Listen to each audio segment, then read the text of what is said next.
E aí, pessoal, beleza?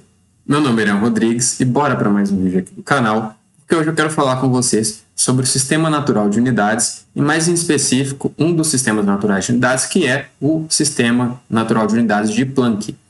E o que acontece, né? A minha ideia para esse vídeo aqui é que ele seja um pouco mais técnico, né? Digamos assim, eu vou entrar em detalhes sobre a construção do sistema natural de unidades e também do sistema de Planck.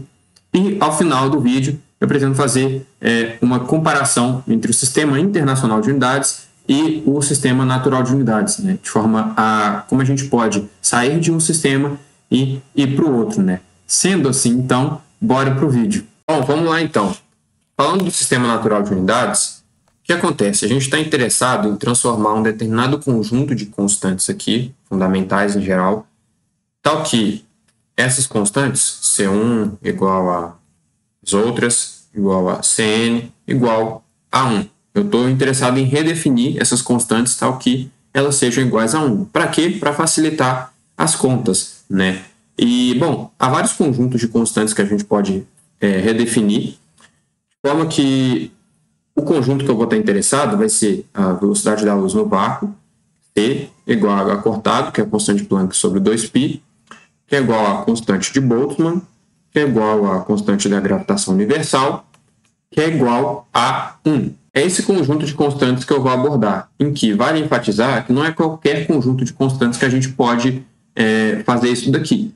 Mas, bom, prosseguindo, né, a ideia aqui é discutir como que a gente pode fazer isso, né?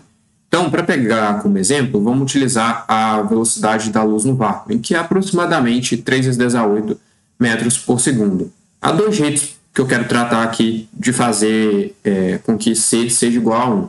Né? O primeiro deles é o seguinte, vamos imaginar aqui, ó, beleza, a gente tem essa expressão aqui para velocidade da luz, certo? Eu posso reescrever essa expressão falando que C tem um outro valor numérico aqui, dado em quilômetros por segundo, fazendo a conversão, certo? De metro para quilômetro e mantendo segundos, né? Assim como eu posso fazer essa conversão também, falar, não, C tem um outro valor numérico aqui, dado em quilômetros por hora, certo? Estou simplesmente transformando as unidades, tal como eu, por exemplo, transformo metro para quilômetro, certo? Eu não estou alterando nada de fundamental ao fazer isso daqui. Eu estou simplesmente fazendo uma mudança de unidades. Então, qual é esse jeito que a gente vai fazer com que C seja igual a 1? Eu posso falar que simplesmente, no sistema natural de unidades, C igual a uma unidade. Em que essa unidade aqui, bom, depende de quais unidades você quer fazer a conversão, né? Por exemplo, em que eu estou considerando, vamos lá, eu estou considerando que C é igual a 3 vezes 10 a 8 metros por segundo, eu estou redefinindo C falando que C é igual a uma unidade, certo? Que eu vou agora omitir esse 1 aqui, né? Então, repara, no final das contas, então, eu estou falando que U é igual a 3 vezes 10 a 8 metros por segundo. Ou seja, no sistema natural de unidades, eu posso interpretar o seguinte, que as unidades de comprimento nesse sistema aqui é dada por 3 vezes 10 a 8 metros e as unidades de tempo aqui é dada por 1 segundo, certo? De forma que se eu quisesse reexpressar aqui, isso aqui, por exemplo, unidades de comprimento por segundo, eu poderia falar que, não, tem uma unidade A aqui de comprimento, em que A é 3 vezes 10 a 8 metros, 3 vezes 10 a 8 metros, e sobre a unidade B, né, em que B é dado em unidade de tempo, né, no caso aqui, então, 1 segundo, certo? Então, repara que eu redefini a constante C e eu não estou perdendo nada em fazer isso. A única coisa que eu tenho que tomar cuidado é que, ao final das contas, a gente vai ver isso um pouco mais para frente, é saber fazer a análise dimensional correta para poder recuperar as unidades corretas da grandeza, em que, a depender do sistema que você vai usar, você vai fazer a análise dimensional de acordo com aquele sistema, né? Então, bom, esse é um jeito, né, em que eu posso simplesmente escrever, então, que C igual a 1, certo? Agora, um outro jeito é o seguinte, a gente pode adimensionalizar, ou seja, fazer com que C não tenha dimensão, que é basicamente o seguinte, né? A gente tem aqui C, se eu tomar a dimensão de C, em que esse colchete aqui significa dimensão de C, qual que é a dimensão de C? C é uma velocidade, né? Então, a gente tem dimensão de comprimento, que eu estou denotando por L, dividido por tempo, certo? Se eu estou adimensionalizando, então o que eu estou falando? Que a dimensão de C é igual a 1, certo? Ora, então se a dimensão de C é igual a 1, eu estou, no final das contas, fazendo com que a dimensão de comprimento, né? Estou fazendo que 1 é igual a L sobre T. Então, a dimensão de comprimento é igual à dimensão de tempo. Eu estou redefinindo as dimensões e aqui, no caso, eu estou tratando dimensão de comprimento no mesmo pé de igualdade da dimensão de tempo. Em que, repara, pode parecer esquisito à primeira vista, mas na verdade não é tanto assim. Porque eu estou fixando a velocidade aqui, né? Estou fixando a velocidade da luz no vácuo. Então, se eu falar que tal estrela está a tantos quilômetros de distância ou está a tantos, tantas horas de distância, eu estou falando fundamentalmente a mesma coisa, de forma que eu não perco a intuição do que está sendo tratado ali ao fazer isso. Então, fazendo assim, a gente pode também redefinir a constante C e falar, não, C é igual a 1. E de forma que, então, também não perco nada. Mas, bom, seguindo, então, o que a gente tem, né? Para quem não estiver familiarizado com as equações aqui, não tem problema. Eu vou só mostrar como que usar esse sistema ele simplifica as equações de maneira geral. Bom, o que acontece? A equação para energia relativística de um corpo é essa daqui, em que, repara, energia, a gente sabe que é dada em Joule, no Sistema Internacional de Unidades, certo?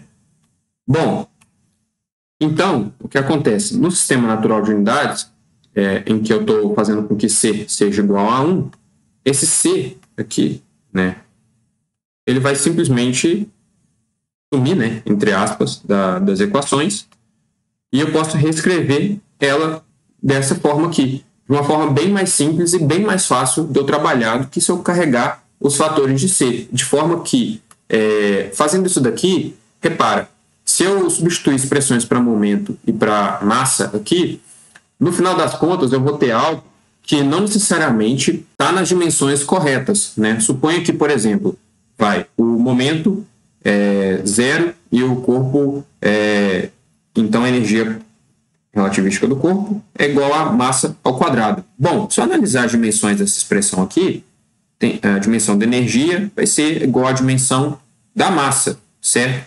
Mas a dimensão da massa é quilo, né? Se eu quisesse voltar para o Sistema Internacional de Unidades, eu poderia reconhecer, tem um fator aqui de C a quarta, né? E um fator de C a quarta, quais são as unidades de C, né? As unidades de C no Sistema Internacional é metro por segundo. Se tem um fator aqui de C a quarta, eu posso simplesmente voltar com o C aqui e, então, né, a gente teria aqui,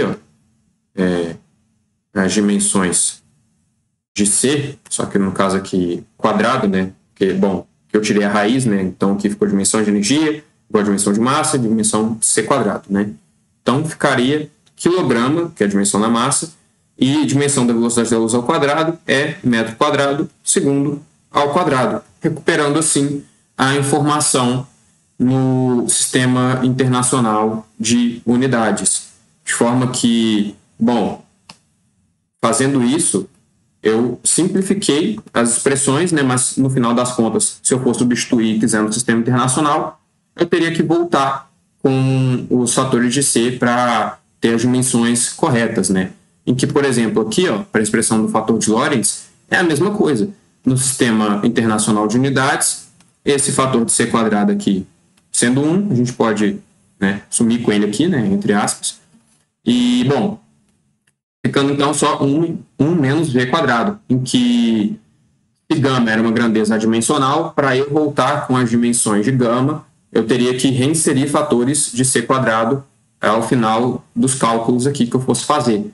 E, bom, no contexto da mecânica quântica, a gente tem que a expressão para energia, por exemplo, de um fóton, no caso, ela é dada por H cortado multiplicado por ômega, que essa aqui é a expressão para energia quantizada de um fóton. E fazendo com que H cortado, porque lembra, eu também mencionei que eu quero fazer H cortado igual a 1. Fazendo com que H cortado seja igual a 1, eu simplesmente posso reescrever essa expressão como energia igual a ômega, certo? Em que também, como vocês podem ver, simplifica, em que aqui, por exemplo, eu tenho a equação de Schrödinger. Aqui aparece um fator de H cortado, outro fator de H cortado. Posso simplificar também, H cortado sendo 1, né? Reescrever dessa forma. Aqui, H cortado sendo 1, posso reescrever dessa forma, em que agora a gente tem uma equação mais fácil de trabalhar.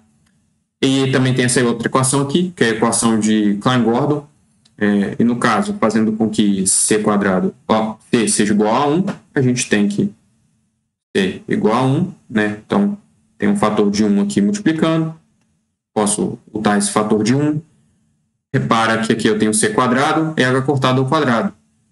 Então, tendo um desses fatores, né, vai restar somente a massa ao quadrado, em que agora eu tenho uma equação bem mais simples de eu trabalhar do que a anterior. Então, isso aqui foi apenas para ilustrar como trabalhar com o sistema natural de unidades facilita imensamente as contas.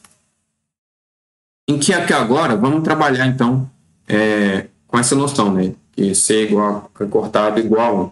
Quero fazer uma discussão aqui, que é a seguinte. Pegando aqui como exemplo, né, a expressão por energia relativística, vamos lá. No sistema natural de unidades, né, energia ao quadrado é igual a momento ao quadrado mais a massa ao quadrado, certo? Em que se eu for analisar aqui, a dimensão desse lado deve ser igual à dimensão desse lado aqui da equação, certo? Então, dimensão de energia tem que ser igual à dimensão de momento, tem que ser igual à dimensão da massa, certo? Então, repara que se, por exemplo, massa dada massa agora vai ter dimensões de energia. Então, por exemplo, dimensão de energia é igual à dimensão da massa, certo? No sistema natural de unidades. E, bom, olhando aqui agora para o caso dessa equação da energia quantizada de um fóton, a gente tem que esse epsilon sendo energia, né? No sistema natural de unidades, epsilon é igual a ômega. Analisando as dimensões desse epsilon aqui, a gente tem que a dimensão do epsilon tem que ser igual à dimensão do ômega, certo? Só que o ômega ele é dado em 1 sobre tempo, certo? Esse ômega aqui, a dimensão dele é 1 sobre tempo, né? E, bom, sendo assim, repara, a gente chega a concluir que, bom, energia ela é proporcional a 1 sobre tempo, certo? Bom, mas também a gente vale lembrar o seguinte, né? Se a gente está usando que a dimensão de C é igual a 1, como eu discuti aqui, a gente tem então que dimensão de comprimento é igual à dimensão de tempo, certo? Então, sendo assim, eu posso falar aqui também que a dimensão de energia é igual a 1 sobre tempo, então é igual a 1 sobre comprimento, certo? Então, por exemplo, dimensão da energia é igual a 1 sobre comprimento. Então, energia, a gente chega a essa conclusão que é proporcional a 1 sobre comprimento. Então, aumentar a energia significa diminuir o comprimento. E é basicamente isso a ideia por trás de colisores de partículas, em que a gente vai aumentando cada vez mais a energia que a gente colide as partículas para poder enxergar a matéria em uma escala cada vez menor. Porque, então, eu aumentando a energia, eu consigo enxergar, né, entre aspas, em uma escala menor. Então, sendo assim, a gente trabalhando no sistema natural de unidades, a gente chegou facilmente aqui à inferência de que a energia é proporcional a 1 sobre comprimento. E, bom, a gente vê então que, de certa forma, facilita a descrição e também permite a gente chegar a algumas conclusões que são importantes quando a gente, em geral, não está interessado em calcular os valores numéricos de determinada grandeza. Porque, por exemplo, se eu tivesse interessado em calcular a energia, por exemplo, aqui, eu sei o valor de C, certo? O valor de C é uma constante. Sabendo o valor de P e o valor de M, eu poderia calcular o valor numérico da energia, né?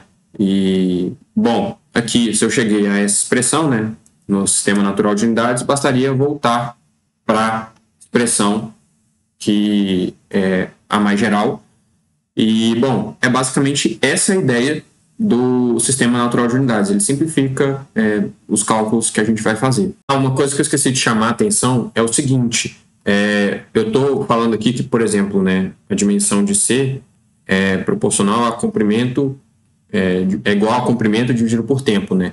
E que eu não estou substituindo a unidade aqui em específico do comprimento e tempo, porque a gente viu que a gente pode escrever o valor de C em diferentes unidades, certo? Então, esse L aqui está denotando uma unidade genérica e esse tempo aqui está denotando uma unidade genérica. Então, por exemplo, o L poderia ser igual a metro, poderia ser igual a quilômetro, né? Poderia ser igual a quilômetro também, poderia ser igual a outras unidades de comprimento. E mesma coisa para o tempo. Acho importante destacar isso aqui, né?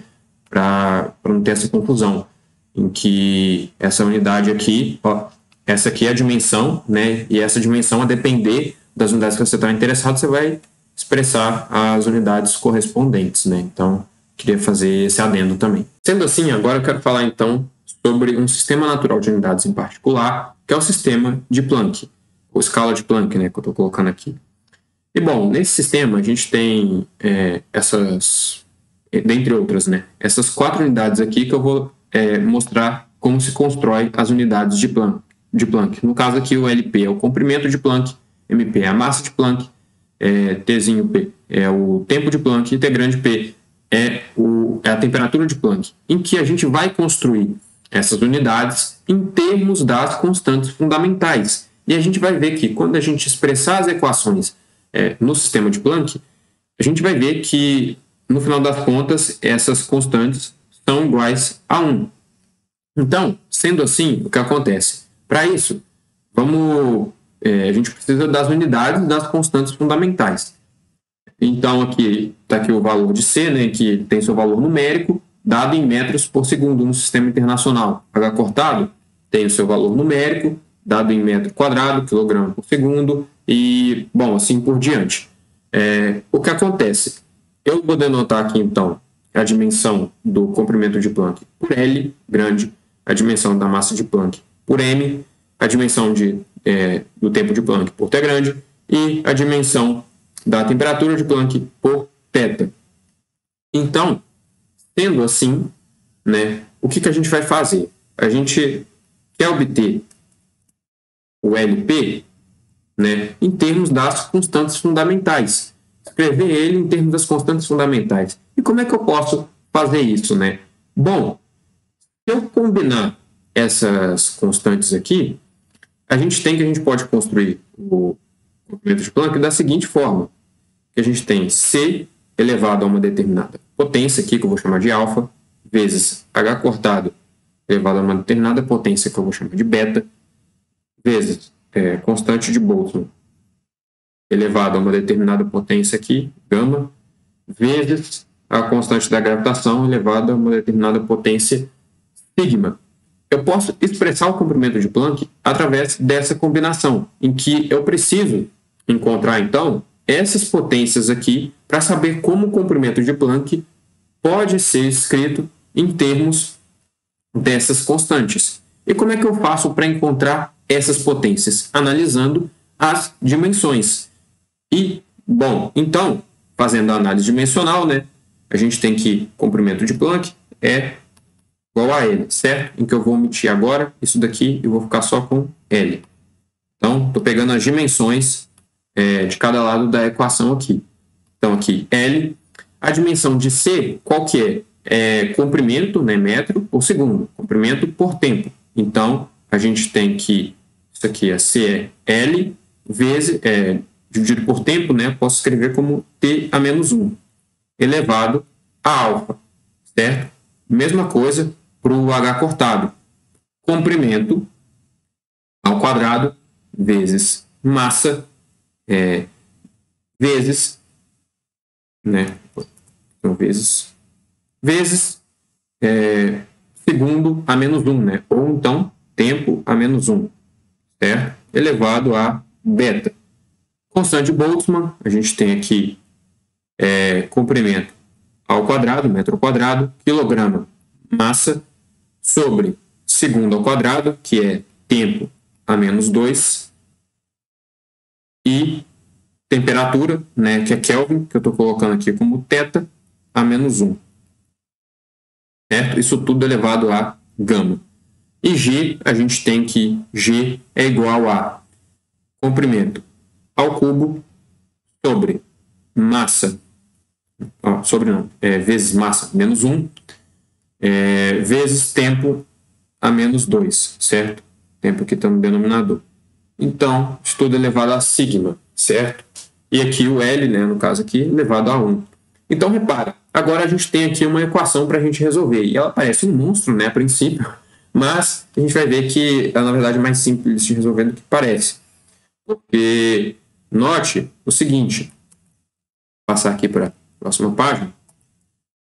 A gente tem isso daqui, né? A gente precisa fazer o quê, né? Se eu tenho um valor de L aqui desse lado da igualdade, elevado a uma determinada potência, eu tenho vários fatores de L aqui diferentes, eu preciso igualar essas potências para que a gente tenha, de fato, uma igualdade, né? Então, no final das contas, é isso que a gente vai fazer. A gente vai igualar as potências desse lado aqui da equação com as potências de L desse lado aqui da equação. Então, por exemplo, para o L, o que a gente tem? A gente tem aqui, desse lado da igualdade, a potência de 1, né? Então, 1 é igual a... A gente tem aqui, ó, elevado a 1 vezes alfa, mais... Aliás, peraí. L elevado ao quadrado, beta aqui, a gente tem, então, 2 vezes beta, mais 2 beta. A gente tem L aqui ao quadrado, gama, certo? 2 vezes gama, mais 2 gama. Mais 2 gama. A gente tem L ao cubo, então, 3 sigma, certo? Então, 3 sigma. Em que, repara, então a gente tem uma equação aqui. Agora vamos analisar, então, as outras dimensões, né? Para a dimensão de tempo, o que a gente tem? Desse lado da equação, a gente vê que não aparece o tempo, né? Então, a gente poderia simplesmente falar que, tem um fator de tempo aqui, ó, só que t elevado a 0, certo? Que no final das contas é 1, né? Então, eu posso falar que desse lado da equação, a gente tem que potência de t é 0, né? Então, 0 tem que ser igual a... Bom, vamos ver aqui então agora. Menos 1 vezes alfa, menos alfa. Menos 1 vezes beta, menos beta. Menos 2 vezes gama, menos 2 gama. Menos 2 vezes sigma, menos 2 sigma.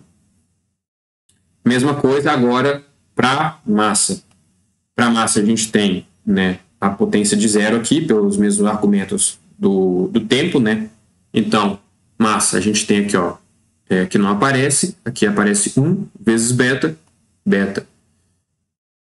1 vezes gama, gama. E menos 1 vezes sigma, menos sigma, certo? E para o θ, a gente tem que 0, pelos mesmos argumentos anteriores, aqui não aparece, aparece só aqui. Menos 1 vezes gama, menos gama, certo?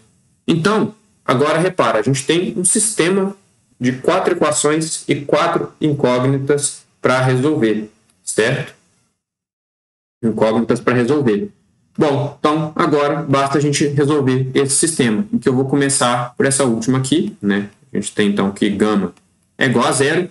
Bom, substituindo gama igual a zero aqui, na expressão para um m, a gente vai ter então que, sendo igual a zero, beta vai ser igual a sigma, certo? Soma sigma dos dois lados, o sigma que soma, parece o sigma aqui, beta igual a sigma. Então, deixa eu só reescrever isso aqui para ficar de uma forma melhor. A gente tem que, no caso dessa equação aqui do θ, a gente tira aqui gama igual a zero.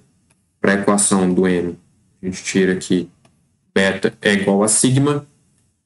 Para a equação do t, que a gente tem? A gente já sabe os valores de gama e de beta, né? Então tá, gama é igual a zero, 2 é 0, 0.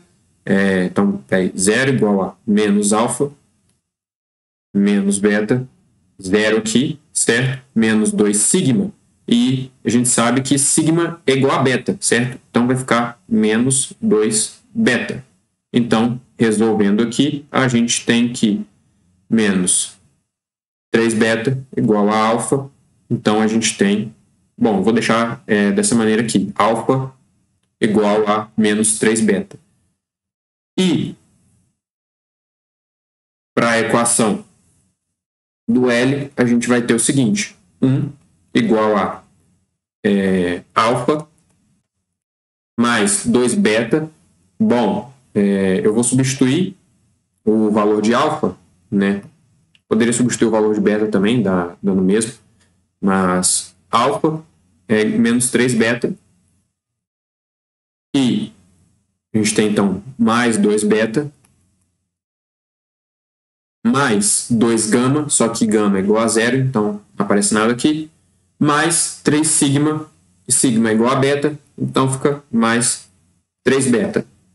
Bom, sendo assim, então, a gente tem que menos 3 beta, mais 3 beta, se anula, então a gente tem 1 igual a 2 beta, então a gente tem aqui que beta é igual a meio, certo? Ora, então, vamos reorganizar isso daqui para ficar mais fácil. A gente sabe agora, então, que beta é igual a meio. E se beta é igual a meio e alfa é igual a menos 3 beta, substituindo aqui, vai ficar menos 3 vezes meio, né? Alfa é igual a menos 3 meio. Bom, a gente sabe também que sigma é igual a beta, né? Então, sigma também é igual a meio, certo? E que gama é igual a zero. Então, sendo assim, repara, agora a gente tem os 4 expoentes aqui, e tendo o valor dos 4 expoentes, a gente consegue determinar, então, qual que vai ser, no caso, a unidade de Planck de comprimento. Porque, repara, sabendo aqui esses valores, lembra que eu falei que o comprimento de Planck é igual a combinação das constantes elevada a esses expoentes? Então, bom, aqui a gente tem o seguinte, a gente tem que o comprimento de Planck é igual a isso daqui, e a gente tem, então, o valor dos expoentes, certo? Que, se a gente substituir aqui agora os valores dos expoentes, a gente tem que o comprimento de Planck é igual a C elevado a alfa, ou seja, C elevado a menos 3 meios, vezes H cortado elevado a beta, que é elevado a meio, vezes K beta elevado a gama, que, bom, elevado a zero, então isso aqui vai ficar 1. G elevado a sigma, a gente tem então que G elevado a meio. Então, bom, reorganizando essa equação aqui, a gente tem comprimento de Planck é igual a H cortado elevado a meio, G elevado a meio, isso aqui é raiz de h cortado vezes raiz de g, certo? E o c aqui, elevado a menos 3 meios, a gente tem, então, o c aqui no denominador, né, elevado a uma potência negativa. Esse c, então, fica como c elevado a 3 meios aqui no denominador. E c elevado a 3 meios é a mesma coisa de que c elevado a 3 vezes meio, certo? Ou seja, então, isso aqui é raiz. Eu posso reescrever isso aqui, então, como raiz cúbica, raiz de c elevado ao cubo. Então, a gente tem raiz de c elevado ao cubo, certo? Em que, bom, a gente tem a multiplicação aqui de raízes, a gente tem essa raiz no denominador, a gente pode reescrever isso daqui, então, como raiz de h cortado g sobre c ao cubo. Então, bom, chegamos, por fim, então, à expressão para o comprimento de Planck. O comprimento de Planck é igual a raiz de h cortado vezes g sobre c ao cubo. E, bom, é basicamente essa forma que a gente determina as unidades do sistema de Planck. Então, a unidade de comprimento é dada em termos dessas constantes, dessa combinação de constantes fundamentais, em que é basicamente esse o processo para a gente obter o LP, e então, da mesma forma, a gente pode obter o MP, o Tzinho P e o T grande P. Então, basta a gente executar esse mesmo processo para essas outras unidades aqui, de forma, então, que a gente obtém o resultado final, que eu vou simplesmente colocar aqui para não ficar muito longo o vídeo. Bom, tá aqui as unidades de Planck. Então, a gente tem, repara, a expressão para o comprimento de Planck, para a massa de Planck, para o tempo de Planck e para a temperatura de Planck, todas as unidades expressas em termos das constantes fundamentais. E, bom, vale reforçar de novo, né, que o raciocínio para obter o M, o T e o T grande é o mesmo que eu fiz anteriormente. Então, basta repetir o raciocínio que eu não vou reproduzir aqui para não ficar muito longo. Bom, antes da gente prosseguir, eu queria, só para a gente ter uma noção do tamanho dessas grandezas aqui, eu vou pegar o valor numérico do comprimento de Planck, em que eu deixei ele separado aqui, ó. O que acontece?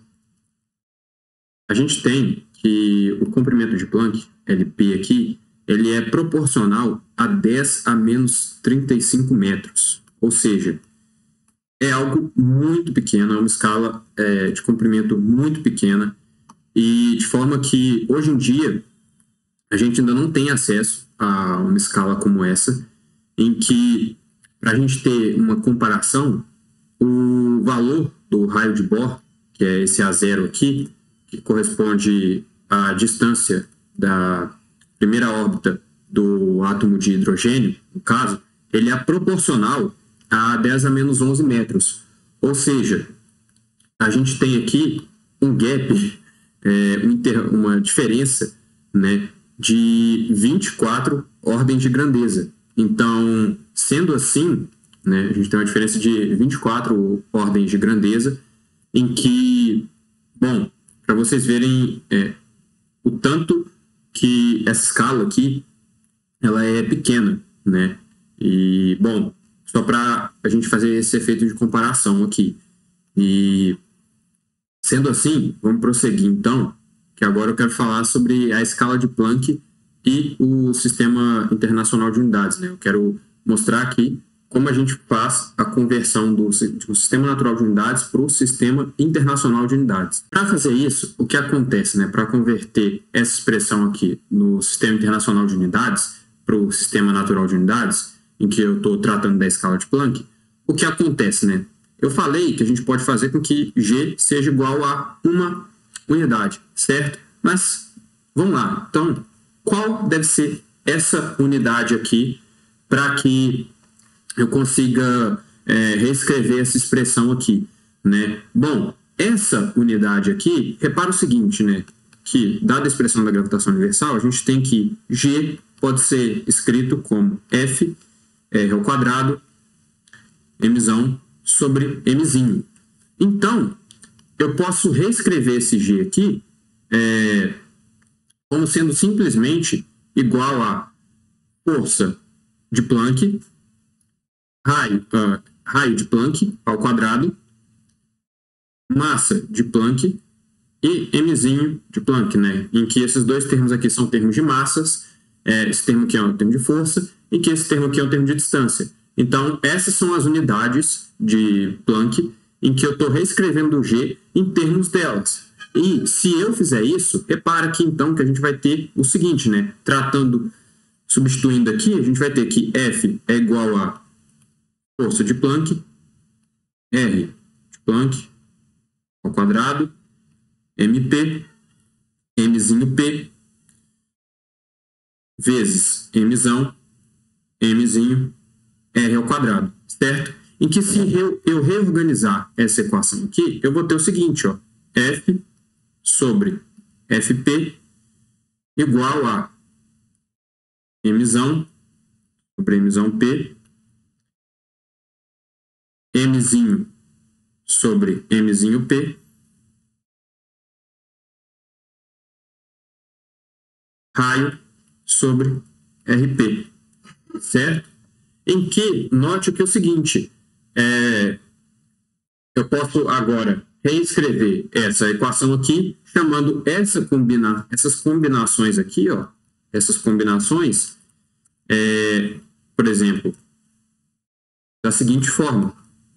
Isso aqui vai ser um F', né? Isso daqui igual a um M', Mzinho' sobre R' ao quadrado, em que aqui eu tenho a expressão no sistema natural de unidades em que eu não tenho G, porque, repara, eu reescrevi o G em termos das unidades de Planck e, com isso, substituindo a expressão da gravitação universal, através disso, fazendo a junção dos fatores, né, a gente tem aqui, bom, unidade de força. Então, isso aqui é uma grandeza dimensional. Aqui a gente tem unidade de massa, então isso aqui é dimensional, isso aqui também e isso aqui também. Então, essa equação aqui é uma equação adimensional. A gente não tem dimensão dos dois lados da equação. Então, na prática, né, o que eu fiz? Eu chamei de uma unidade, em que essa unidade é dada em termos dessas unidades aqui de Planck, e através disso eu consigo substituir o valor de G na equação e manipular essa equação de forma que eu obtenha essa expressão aqui sem a constante G. Ou na prática, né, isso daqui é a forma complicada, digamos assim, de fazer o processo, né? Porque eu poderia simplesmente, sem erro, fazer o seguinte, né? Não, eu tenho a expressão aqui para força, então isso aqui é simplesmente eu vou chamar aqui de F2' para diferenciar, F2' igual a Mzão, Mzinho sobre R quadrado, né? M', M2', Mzinho 2 linhas. Estou colocando esse tanto de linha aqui só para diferenciar, porque essas expressões aqui, elas não são iguais, elas não têm as mesmas dimensões. Aqui, essa força, por exemplo, ela tem dimensão de Newton. Essa daqui, o que seria uma força, né, não tem dimensão. Então, sendo assim, a gente pode reescrever as equações de forma a simplificar elas, né? O que na prática, então, a gente não fica carregando também essas notações, né? A gente simplesmente reescreve isso daqui como força igual a Mzão, Mzinho, R quadrado, em que a gente tem que lembrar que a gente está escrevendo isso aqui no sistema natural de unidades e a gente, para poder voltar para o sistema internacional de unidades, a gente teria que fazer análise dimensional para colocar o G no seu devido lugar. Mas repara, eu estou fazendo isso daqui para o sistema de unidades naturais de Planck. Só que ele não é o único, né? E eu, a princípio, não preciso especificar qual sistema de unidades naturais eu vou usar para poder fazer com que as constantes sejam iguais a 1 e simplificar as contas, né? O que eu quero dizer com isso? É o seguinte, suponha que você tem novamente a expressão para força, certo?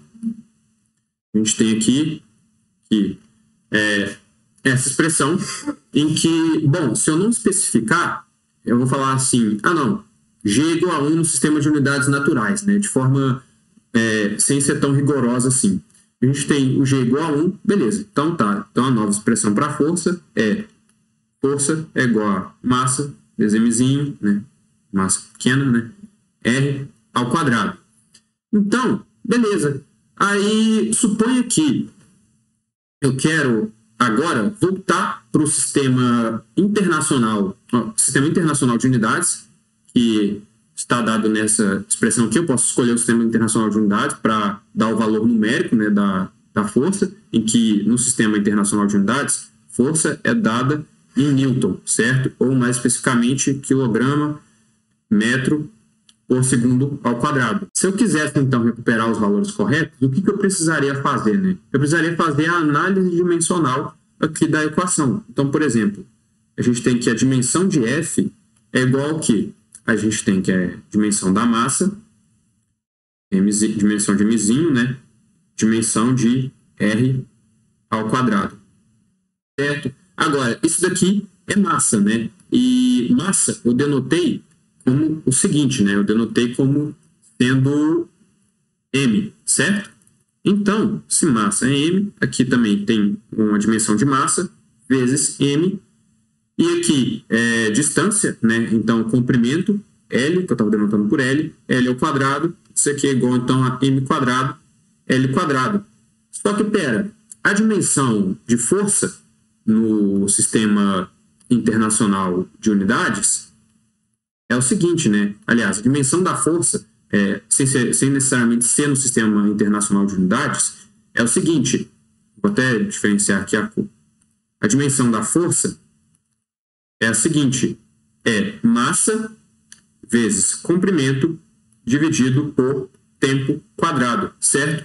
Então, sendo que essa aqui são as dimensões da força, independentemente do sistema de unidades, o que eu tenho que fazer, dado que eu achei essas unidades aqui na análise dimensional? Eu preciso reinserir o fator de G de forma conveniente para que eu recupere essas dimensões aqui, certo? Então, para isso, bom, vamos lá.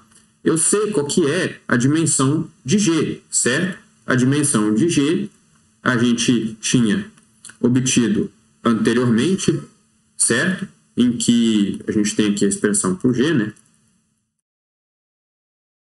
Em que, bom, aqui a gente vê o seguinte, né? Que G tem dimensões de comprimento, certo? Ao cubo, metro aqui, né? L ao cubo, sobre massa, sobre tempo ao quadrado, certo? Então, sendo assim, aí eu quero saber agora onde que eu devo inserir o meu G para poder obter as dimensões corretas. Bom, fazendo isso, o que a gente tem, né? A gente precisa, repara, multiplicar isso daqui por G, em que a gente vai ter então as dimensões de L ao cubo sobre M sobre T quadrado. E sendo assim, note que o seguinte agora então, simplificando aqui a equação, a gente tem M L sobre T quadrado, que é a dimensão correta de força. Quando expressa no sistema internacional de unidades, a gente vai ter aquilo ali que eu tinha colocado em cima. A gente vai ter isso daqui. Certo? Então, é basicamente essa a ideia. Então, note que para a gente poder recuperar as dimensões corretas, o que a gente precisa fazer? A gente precisa conhecer as dimensões da grandeza e, dessa forma, né,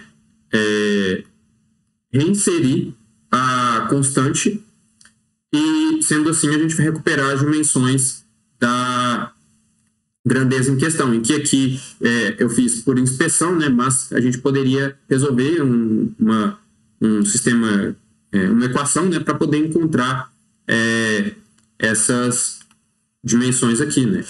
Então, bom, é basicamente essa a ideia. Então, assim, a gente viu que a gente ganha em simplicidade, só que às vezes pode perder em clareza, né? Porque, bom, aqui é a expressão, são as dimensões da força no sistema natural de unidades. A gente viu que força não tem essa dimensão, né? Não tem essas dimensões. Em que, só revisando, para o caso de Planck, né, a gente tem isso daqui, que a gente fala, não, G igual a 1 unidade, e, bom, reescreve então a expressão para força, né, de forma que na prática eu simplesmente escrever isso daqui, certo? Em que a gente não fica fazendo essa análise aqui o tempo todo. Então, é basicamente isso. Bom, caso você tenha gostado do vídeo, deixa seu gostei aqui embaixo. E também, caso você não seja inscrito, se inscreva aqui no canal para poder acompanhar mais conteúdos como esse. E, bom, a gente viu aqui então que o sistema natural de unidades, ele é um sistema que permite com que a gente facilite a descrição dos problemas, omitindo ali certas constantes. Só que a gente tem que fazer isso com cuidado e tendo uma boa noção dos dois sistemas, para que, no final das contas, quando a gente precisa substituir os valores, a gente saiba fazer a análise dimensional correta e obter as grandezas de forma correta. Então, não é aconselhável sair substituindo quaisquer constantes e fazendo com que elas sejam iguais a 1, porque não são todas que a gente pode fazer isso. E, além disso, a gente tem que tomar cuidado também para ter as dimensões corretas, como eu falei ao longo do vídeo. E, bom, eu também fiz um outro vídeo a respeito desse assunto do Sistema Internacional de Unidades, do Sistema Natural de Unidades, que eu vou deixar linkado aqui na descrição, para caso você tenha interesse, e também vai estar aparecendo uma tag aqui, direcionando para ele. E, bom, no mais, muito obrigado pela sua atenção e vejo você no próximo vídeo.